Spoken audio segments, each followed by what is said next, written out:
High to all. இன்றைக்கி வந்து பார்த்திங்கன்னா செம பெரிய அப்டேட் வந்து பார்க்க போகிறோம். இது வந்து ரொம்ப நாளாக நம்ம காத்துட்டு இருந்த அப்டேட். இன்றைக்கி தான் வந்து பார்த்திங்கன்னா கன்ஃபார்மே ஆகிருக்கு. அதை தான் வந்து நம்ம இன்றைக்கி பார்க்க போகிறோம்.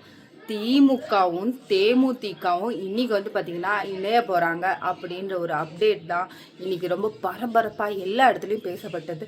அதை பற்றி தான் ஃபுல்லாக இந்த வீடியோவில் நம்ம பார்க்க போகிறோம்.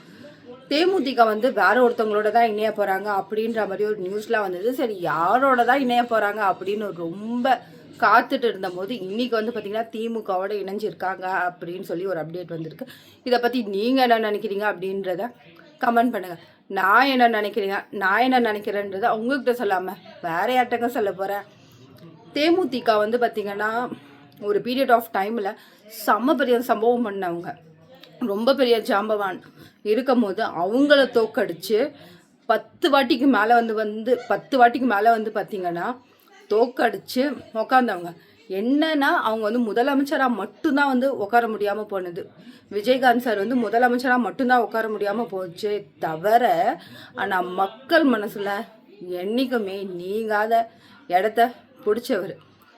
அது எல்லாத்த விட அவரோட சாப்பாடு பற்றி இப்போ வரையுமே எல்லாருமே பேசப்பட்டுட்டு தான் இருக்காங்க, இப்போ வரையும் பேசிகிட்டு தான் இருக்காங்க. ஸோ அப்படி இருக்கும்போது தேமுதிக வந்து திமுகவோட இணைஞ்சிருக்காங்க அப்படின்றது வந்து இதை நீங்கள் எப்படி பார்க்குறீங்க அப்படின்றத கமெண்ட் பண்ணுங்கள். இதுக்கடுத்து என்ன நடக்க போகிறது அப்படின்றது புரிஞ்சிருக்கும்னு நம்புகிறேன். மறுபடியும் நம்ம வேறொரு வீடியோவில் பர்ஃபெக்டாக டக்குன்னு சீக்கிரமாக சந்திப்போம். டாட்டா. எப்பயுமே சொல்கிற மாதிரி தான், இதெல்லாம் உங்ககிட்ட சொல்லாமல் வேற யார்ட்டங்க சொல்ல போகிறேன்.